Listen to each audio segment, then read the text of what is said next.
had one young lady says, her friend said to her, why do you want to wear that device? Why do you want to look sick? Found out that she did have a CGM. And I asked her the question, said, oh, yes, they were talking about it just before COVID and I just got lost. I haven't even seen my consultants. And I was like, okay, you're not leaving this room until you get one. There are quite marked disparities in the use of diabetes technologies. We are starting to make a difference and start to close that gap, and it's feeling very positive, but we do still have quite a big challenge ahead of us.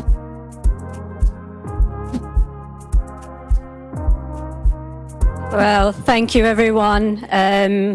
After lunch, there's always a little bit of a slump, isn't there? So you need a really good session to wake you up again, and you're in luck because we have a brilliant panel of speakers today for this panel discussion, and I hope it will be a very inspiring and insightful session. So thank you for coming. So my name is Meera Ladwa, and I'm clinical lead for type 1 and young adult diabetes at Newham Hospital, and this topic is very close to my heart. So huge credit, I think, to Diabetes Africa for putting this together, because from a couple of years ago, what felt like a topic that, a few of us were thinking on, and what was for me a few scribbled notes on a piece of paper, Diabetes Africa has taken that and turbocharged it to do some incredible work. And it is amazing now to see access to diabetes technology being on the national agenda in such a prominent place. So I'm first of all going to introduce our wonderful panel. We're very, very pleased to have them here today. So Dr Fulya Mehta, who is the National Clinical Lead for Diabetes and in children and young adults at NHS England, and she's also a practicing paediatrician at a very large diabetes unit in Alderhay, Liverpool. Thank you, Fulya. Barbara Hudson, who is a senior diabetes specialist nurse at Queen Elizabeth Hospital in Birmingham, at a extremely major, large and very prominent diabetes technology service, one of the bigger ones of the country. Thank you, Barbara. And Dr. Raymond Ladele, who is a general practitioner with many extended roles, especially being a regional lead for diabetes in primary care in Coventry and Rugby, and a Diabetes UK clinical champion as well. So thank you all for coming. Before we get to the session itself, and I hope that a lot of what we do today is going to generate some interesting discussions, so please do not be shy later on to ask questions of these people, of the panel, to make your own comments, to share your own experiences and insights and your own challenges in this area. So just to introduce things, first of all, a little bit of data. We do know from national audit work that there are disparities, quite marked disparities in the use of diabetes technologies between white people with diabetes and their black counterparts. So this data comes from the national audits, both in paediatrics and in adults, those reports showing that there are marked differences in the take-up of both continuous glucose monitoring. You can see in the green, that is the white population. On the left there, that is in children.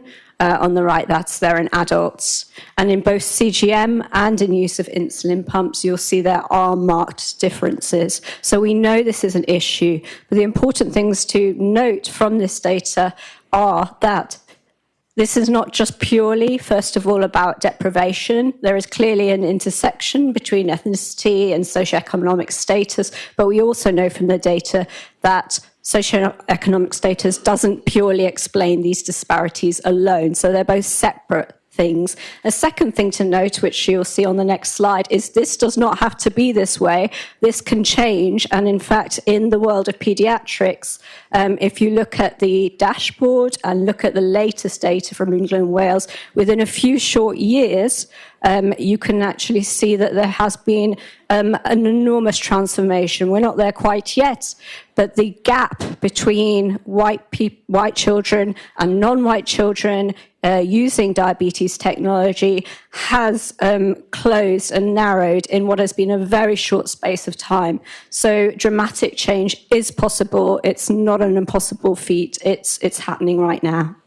So with that very brief introduction, particularly given the changes that we've seen in access to diabetes technology in children, I'm going to maybe pass to Dr Fulya Mehta and hope that she can talk to us a little bit, first of all, about how these changes have happened, what has been done, what's been successful, and then that it's not the end of the story. What are the aims, goals, and strategies into the future around dealing with inequalities to tech access? So, Dr. Mehta, I'll pass to you.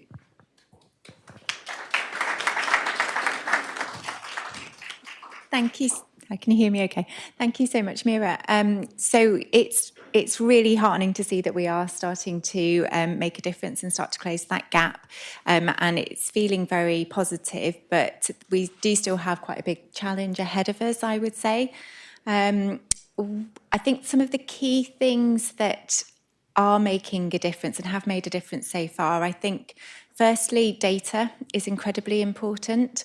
I don't think you can do anything like this until you've got data and it's broken down in the correct way so that we can all truly see what's happening with the national picture, but also locally, so regionally and within your own service. I think it's really important that you can see who has access to what treatment technology and then to be able to identify where the issues are, to then begin to think, okay, what do we need to do to try and make improvements in this area? And we're very fortunate in the world of children's diabetes in that we have an excellent audit and we have 100% of units submitting to that audit, and you get really good reports back. So I think one of our key roles within NHS England has been encouraging units to use that data and then start to focus on health inequalities and access to treatment technology. I think the second thing that's been a really key driver of change is universal access.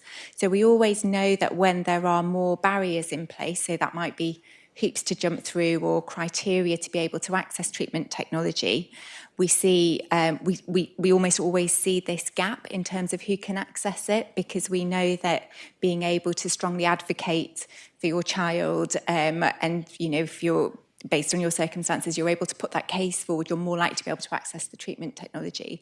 Whereas, thanks to the amazing work that Partha Carr, who was our National Speciality Advisor, has been able to do in terms of universal access for children for continuous glucose monitoring and then now hybrid closed-loop therapy going forwards, what that means is we don't have those barriers in place in terms of criteria. So I think that then really does open the doors for us to be able to say to everybody, this is the best possible treatment in type 1 diabetes, and we are aiming for universal access. Of course, with the caveat that not everybody wants it, and we do have to always bear that in mind. So I think that's the second thing. And I think the third thing, I'm hopefully not talking too much, but I think the third thing is probably, it's a more difficult one to sort of talk about, but it's probably about a change in culture and winning over our colleagues' hearts and minds, in a sense. So when I first started in role, I used to have a lot of people, because we were looking at the data already and we knew it was something we needed to tackle, but I had a lot of healthcare professionals saying, yes, but we do offer, and just some people just don't want it. We do offer, there's certain communities, they don't want it for these reasons.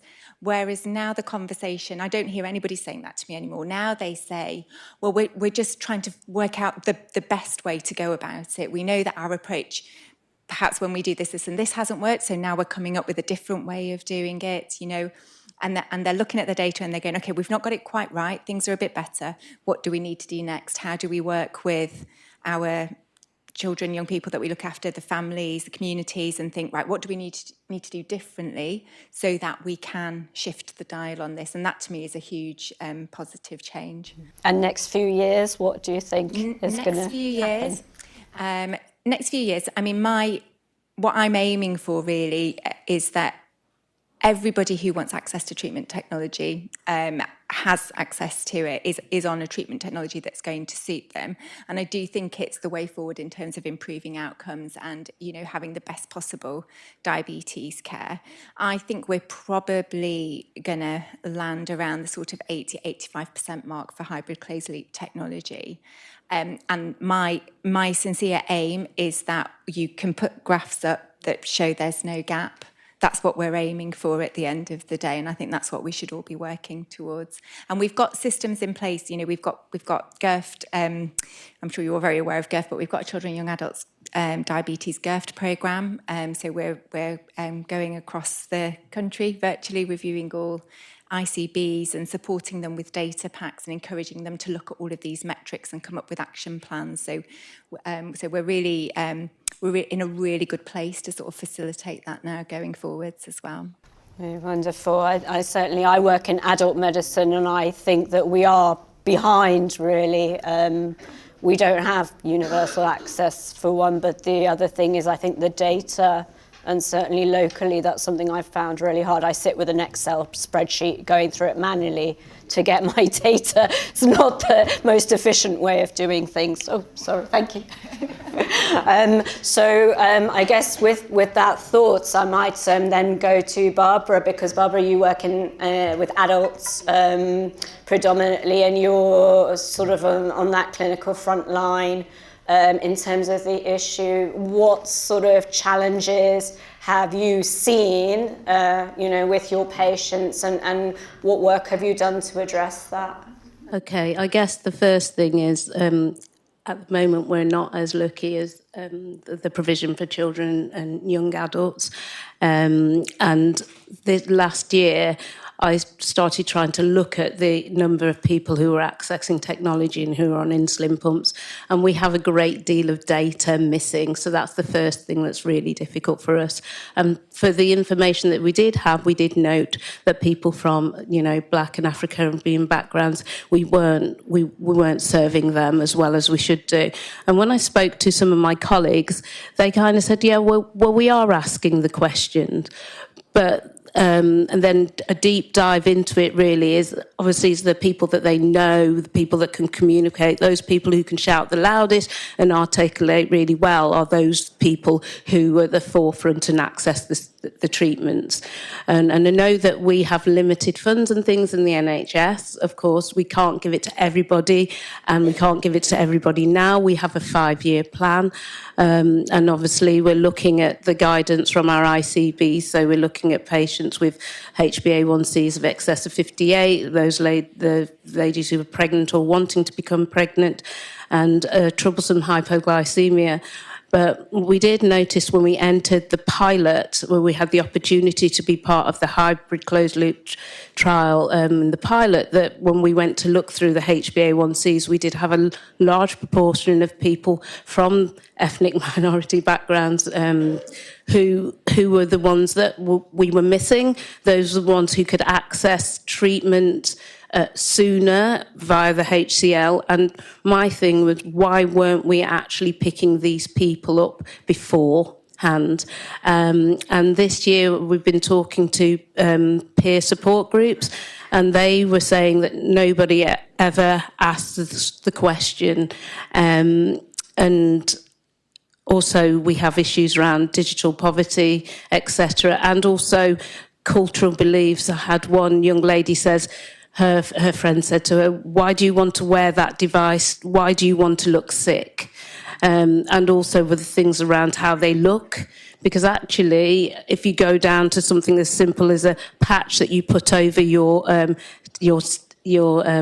technology, it's not invisible, and so some of the things and some of the problems are unique to different cultures, but some of those problems everybody has. So I think it's keeping the conversations keep having the conversations with your patients when they come through the door, your people who are living with diabetes, asking them whether they want to access technology, look at those people at high risks, which we are actively doing now, and getting those onto therapies, and also getting them to meet other people who are actually using the technology. That's been really helpful. We set up a peer support group where they were messaging each other, and when they had issues with the technology, they were actually troubleshooting for each other, and making it seem like it's normal was another thing that we were doing, and hopefully keeping the conversations going and explaining the importance of using technology, improving overall control, and the benefits that it has to their quality of life has made a huge difference. And it's interesting that you sort of picked up on a similar issue to Fulya Mehta in terms of winning hearts and minds and the culture actually of healthcare professionals. What have you found successful in kind of changing people's attitudes? Because you've done so much work that has changed things locally in your service. What's worked, not so much for your patients, but actually the people who look after them? I think giving them the opportunity to, we do quite a lot of training. So, and obviously we've got online training and things like that, but working very closely with industry, they've been very supportive. So when people are, because if you think, for example, I don't know, go back to blood glucose monitoring. Some people in our team, they would just choose the specific devices that that they knew inside out and back to front, not really understanding that each individual patient will have will require to use different systems. They're going to get the best out of them. So what you find that certain people would stick with things, and that meant that you didn't have that expertise to support the patients in your care. So it's like demystifying the treatments, okay? The main thing I say is it's just a technology just enhances people's lives, and then understanding that it's just another form of treatment that we can offer them. So educating your team is really important, and getting the support of industry as well, and actually asking them the questions, what is it that you need to help you? What's different? What makes it different from the next person? What are your needs? And it has, increasing their confidence and expertise has actually had good impact. Thank you, Barbara. I'm going to now go to Dr. Raymond Ladele, because I think up till very recently, I think a lot of this issue is mainly seen as a secondary care hospital issue, for people with type 1 diabetes generally under specialist care. But now, of course, we have guidelines rolling out continuous glucose monitors to people with type 2 diabetes in the community in some cases. So primary care is going to increasingly play a role here, which perhaps they were not really involved in with before. So for your perspective, Dr. Ladele, in primary care and out in the community, how do you see the rollout going? And do you think there will be inequities? Is that something that you're going to be addressing and looking at? Thank you very much. A bit of a deviation, shall I say. I think I was the only one that got the memo for the dress code. It's African attire. So next year, when you come, please do come in your African attire. Thank you. All right, back to your question, Meera. Right, so primary care, yes. So from a primary care point of view, we have a huge role to play.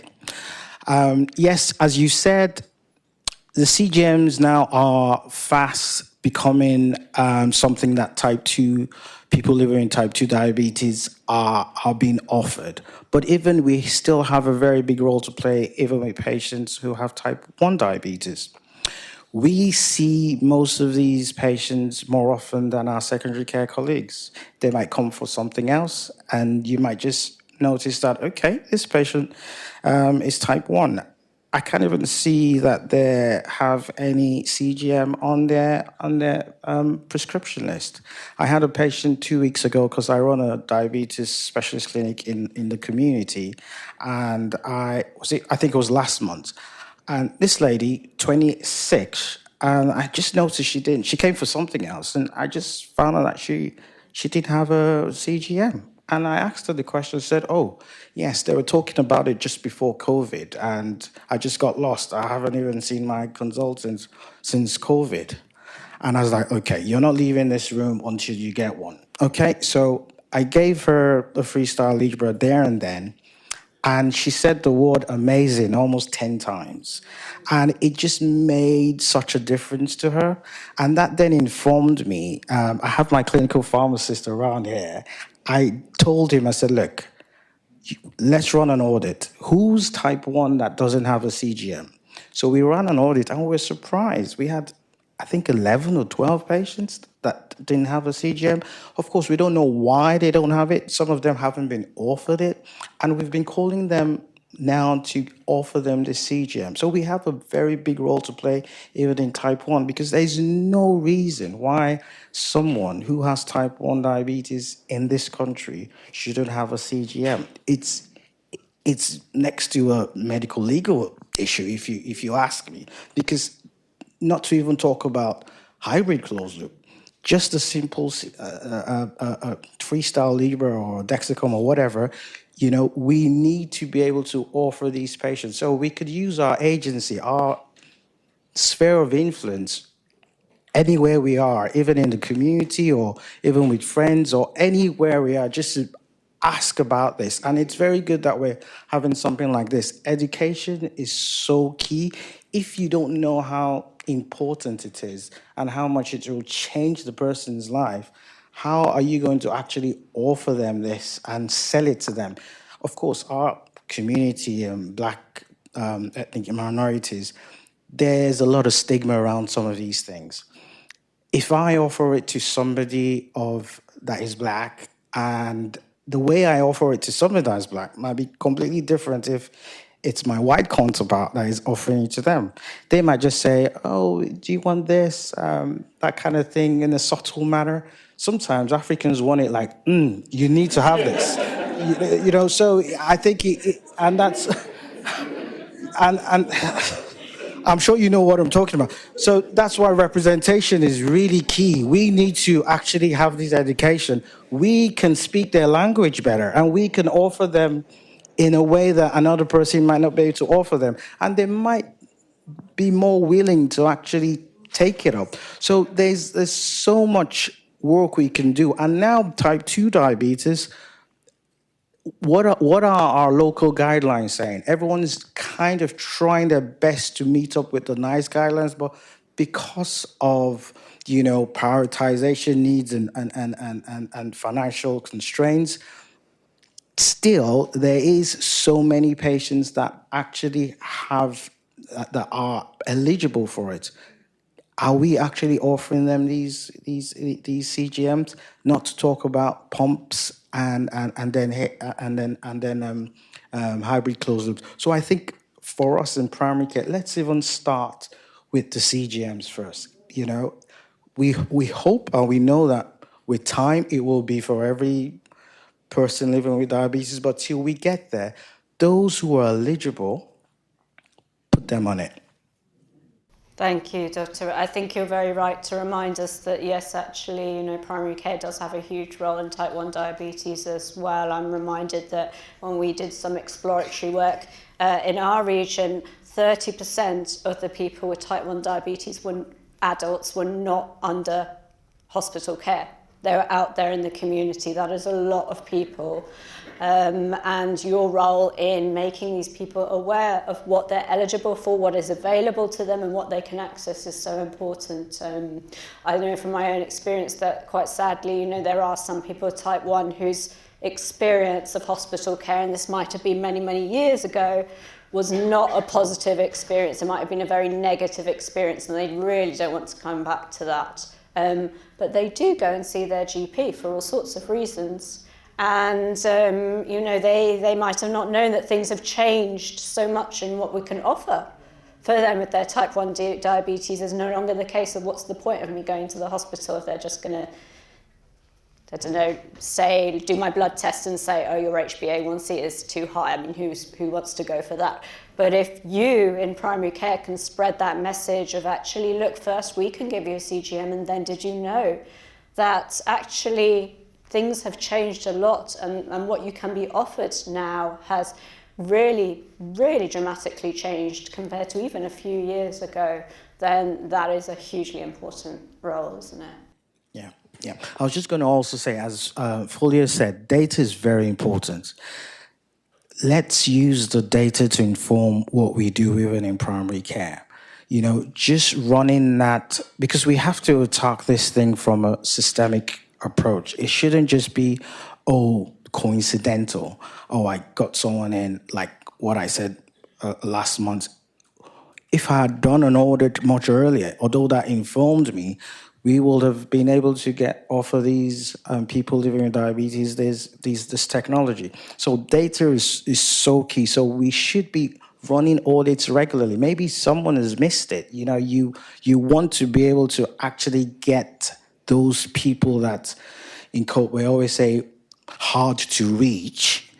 I don't like that word, hard to reach. Have you tried? How hard did you try to reach these people? Why are you saying they're hard to reach? You have to tailor what you do to your local population or the local need. Education too, like I said, is just the most important thing for me, for ourselves, for our team. I think is it Mandela that says this quote about education being the most powerful weapon to change the world. In every aspect of our lives, if you are well educated, if you're educated about something, if you understand it, you will be able to educate the people around you and use your own small sphere of influence to actually educate your team. You don't have to be a big decision maker in some ivory tower or in the ICB or something. What about in your local surgery? What about in your family? What about in your church? A lot of things are done in religious settings. One thing about Africans is we like our religion. Can you teach something from that level and educate them? Maybe they've not even heard of it. Some of the things that I'm trying to do in my local area just to help access is, do you need to provide a clinic or some kind of outreach over the weekend where you'll be able to get people who cannot actually take time off work during the week? Because unfortunately, it's a double whammy for most Black people. There's that socio-economic problem. They're in places of work where they can actually take time off work during the week to actually attend to their health. But maybe they'll come on a Saturday. Maybe they'll come on a Sunday. Can you run some kind of, I know Meera and I are both clinical champions. We share best practices, and there are regions in the country where they have super diabetes clinics on a Saturday, on a Sunday, and that has actually changed access to many of these things, especially things like structured education and technology. Thank you. I think it's true. We all have our own parts to play. We can all, obviously Dr. Mehta is influencing things at a national level. We're not all going to be doing that, but we can all have an impact and make a contribution, however small that is. And if we all do that together, then that adds up to a great deal, I think. So with that, I thought that we would open up for questions from the floor, comments, and so forth. Oh, we have a few already. Okay. Shall I come around with the mic, or Greg, do you want to? Or shout? I don't mind. Yeah, go for it. Yes. I'm going to use my privilege and go first, but I promise I'll hand the mic over. One of the questions is to the national team. So we see from your work with the Getting It Right First Time that the numbers have improved significantly. My question was, were the centres that you visited, were they not aware of their data, or they are aware of the data and didn't know what to do?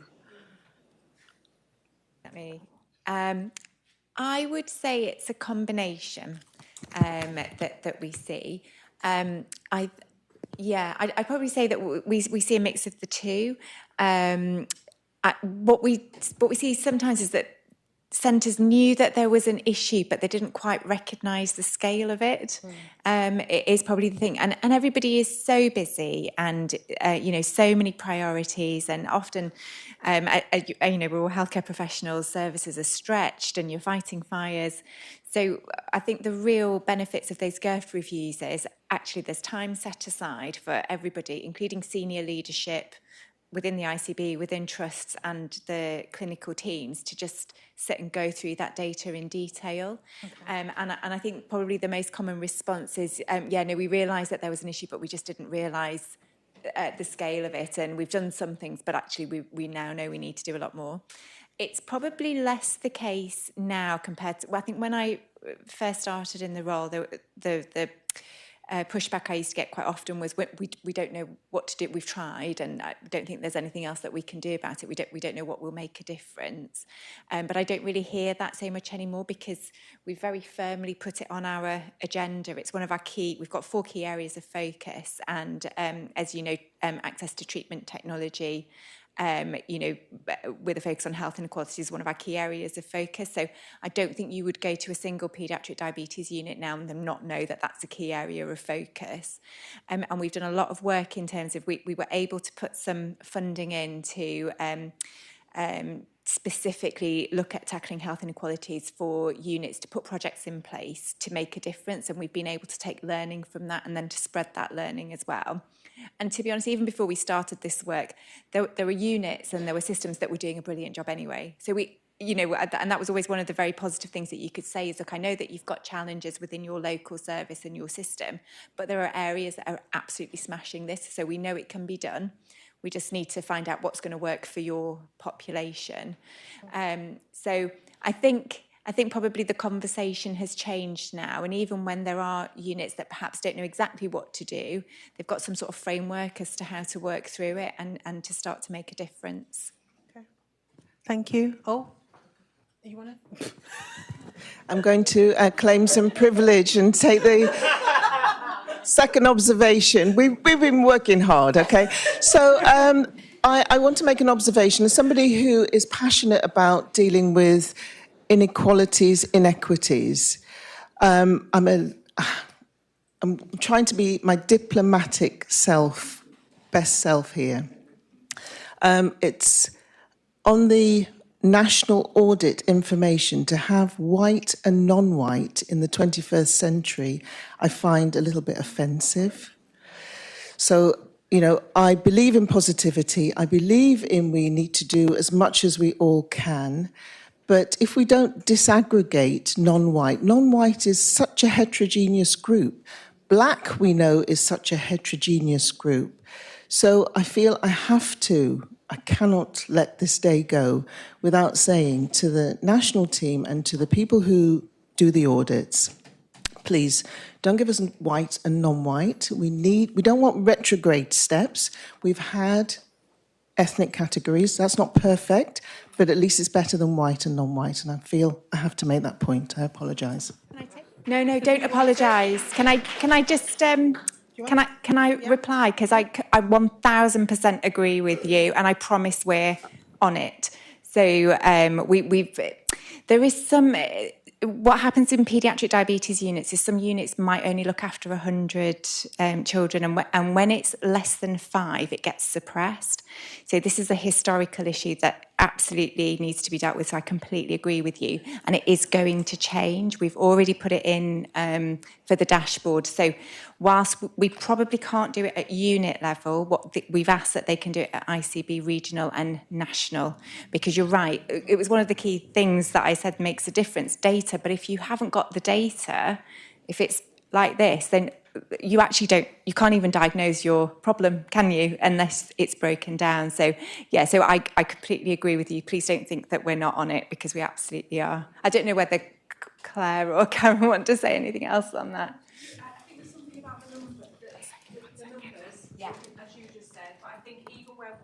sorry, even where we do have to bump it up, where we have to have them in one category, we shouldn't be using non-white. So, the audit is commissioned, there's a process, but we are absolutely influential in that. And so I think we'll be looking to get that change. Even where we do have to aggregate, the non-white term is not helpful, it shouldn't be used. So we'll take that away. Thank you. Thank you. Questions on here? Sorry, I kind of have two questions in one, mostly about the insulin pumps. So I've seen that quite a few patients are reluctant to have the insulin pump due to fears of being monitored too closely. And with the audit, did you look at how much culture plays a part in wanting the access to the technology and not wanting it? And are you thinking of trying to have more culturally tailored strategies in? The question, I don't know who wants to answer that, but maybe Barbara and Fulya talk a little bit about that. I suppose I can only talk about what happens in my practice. And I think each individual patient, regardless of their ethnicity, I tackle on a personal level. So identifying what their worries, their issues are before we together discuss how to move forward with their management of their treatment, really. And on another note about trying to find out who your patient population is, I mean, last year I found it really difficult.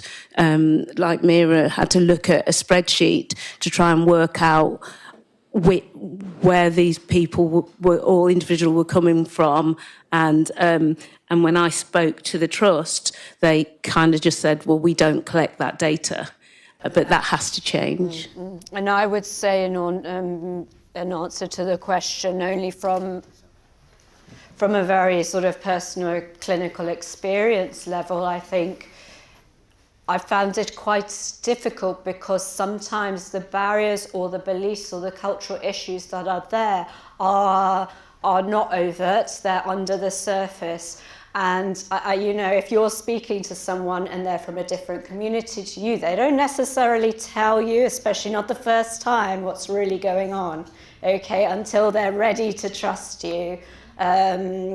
One issue, for example, that I've only just worked out is that some of our patients who are from a Muslim community, for some of them, they are not wearing sensors because for the ritual cleansing as part of prayer, they are concerned that having something on the body means that part can't be ritually bathed and that might invalidate their prayers. Now, because I don't share that religion, nobody's going to come and tell me that when I ask them. They're going to be like, well, the doctor's going to say, just think that's, not important when it's so important to me, right? That only came out because they speak to our health advocates and they speak to the peer support group, and that's how it was all discovered. So I think it is often very difficult sometimes to really understand the true barriers because people may not always tell you, especially not to begin with. So I think it's going to be all about then trust, that what you need to do is to build up that relationship with your patient population so that people feel that, you do have their best interests at heart. And I think that's what you're talking about, Barbara, getting to actually see them as a person, not just another sort of person on the thing, box on the conveyor belt. Yeah, not make it any Yeah. We've got a question here. Hi there. My name is Bisola, and I'm a pharmacist by background. I just wanted to highlight earlier when it was mentioned about searching for people that are not responding to come in for CGM uptake, that often enough a very clear opportunity is community pharmacist, in that they are readily available, open access to a lot of patients that will pick up their medication from there anyway. So I'm advocating for my community counterpart to please use them and use them in the right way, because they're seen almost every day, open 24 hours in some cases, and there'll be a good quote of a great place to use for that reason. I'm going to keep everything short. I did have 4 points, but I will reduce that now. We need to also sort of say in the room not to forget the recent announcement about the NHS 10-year health plan. It's a great opportunity for what we miss here to add on to that, to make changes going forward in the future. Thank you. Any comment before I go to the next person? No? We agree. Okay, nods. Excellent. Hi, I'm Swati. I work at Kidney Research UK. I just had a question about where you guys felt dialysis patients fell into whose responsibility, because quite often we hear that their diabetes care is still managed in primary care, but they're then looked after by nephrologists who don't always work with diabetologists, or the patients don't have access. I know Helena's here today and she'll probably be touching on this with her expertise, but she's one of healthcare professionals up and down the country. So it feels like these are a prime target population to be optimizing their blood sugar control, and yet we know that they're falling through the gaps. I just wondered what your thoughts were on that and how we tackle that issue. I was going to say we have a renal diabetes specialist nurse who is actually working very closely with the dialysis units as well as the renal clinic, and we have a joint diabetes renal clinic, and I guess that won't catch everybody, but it's a start. They're starting to network out there and try and support all their patients in that way. Yeah, so I don't. That rolled out. Yeah. That would be brilliant, but we know that there are pockets. Like the service that you're in, but we know that that isn't across the board from talking to patients, that they do feel like They've been left. It is looked over there, and the huge issue around what impact dialysis has on your HbA1c. Yeah. And giving you a false illusion that, your glucose control is brilliant, when actually it's because they're on hemodialysis. Mm-hmm. Yeah. And so it's just, It's about, I guess it's about partnerships with primary care, isn't it, as well? Yes, I think in my region we do have clinics that are joint diabetes and kidney specialist clinics, and I think from my take will be let the people that need to know that those clinics exist have to know, because these patients, like you said, I find that sometimes secondary care kind of sometimes like to walk in silos. We, the general practitioners, are the ones that kind of orchestrate a lot of these things, and sometimes we can then say, look, this is the specific kind of clinic that you need. You need to go to a joint clinic rather than just a specific clinic, just diabetes or nephrology. Hello, my name's Annabelle Fountain. I'm here from Bermuda. I work very closely with a nephrology clinic with dialysis. There's a lot of peritoneal dialysis rather than hemodialysis. And the sensors don't work, or they work, but they are really affected significantly by the peritoneal dialysis. So I just wondered if there was any research in that area or any advocacy in that area, because whenever I ask questions, I'm just told that, well, that's just the way it is. But if you're trying to help people to control their glucose and they're being given dialite, that's just the most frustrating thing. They're being given sugar as part of the program. So I just wondered if there was anything that you guys were doing in that area, because if we want to use CGM, but it's not working for them. I think from the renal specialist experience, we've ended up switching. I don't think there's anything written. We end up switching from one CGM to another to see which one's the most accurate, and use a combination of blood glucose monitoring and CGM at the moment until we've got something concrete. I don't know if anybody else has got anything else. Unfortunately, I don't know. I mean, I think it will be. I think it will be an increasing issue as the role of CGM develops. You know, particularly, I know that many places are looking at CGM in inpatients, so acutely unwell people, instead of doing capillary blood glucose monitoring. And how is that going to work if someone's acutely sick?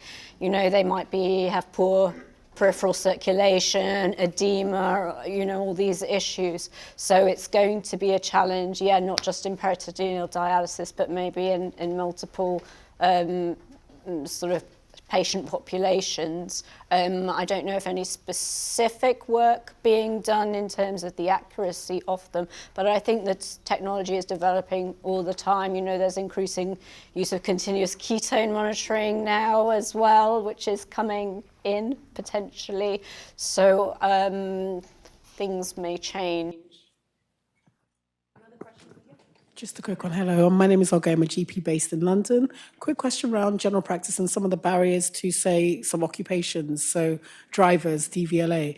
Is there a move for CGM to be recognised, or is it a potential barrier in that population? Because I'm trying to encourage it, but people are a bit hesitant. But I don't think DVLA recognise it yet. They do now. They do now. Yeah. Great. Yeah, they do. That's changed, yeah. It's changed, so it's probably an incentive to tell that population. Thank you. Anyone have any final questions before I hand back to Meera? Yep, okay.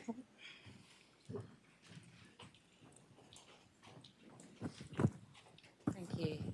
Hi, I'm Charlene, and I guess my question is that we have all the technology and we can see the clinical improvements, but in order for that to happen, there's this education, there's this understanding about interpreting the data and then changing your behaviour, medication concordance or whatever it might be for us to see that clinical change. And so I'm wondering what resources or strategies you have to deliver that education once the device has been, given to the patient.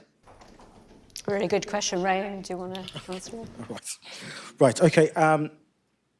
From a primary care point of view, which is kind of like my remit, like I said earlier, you could start somewhere.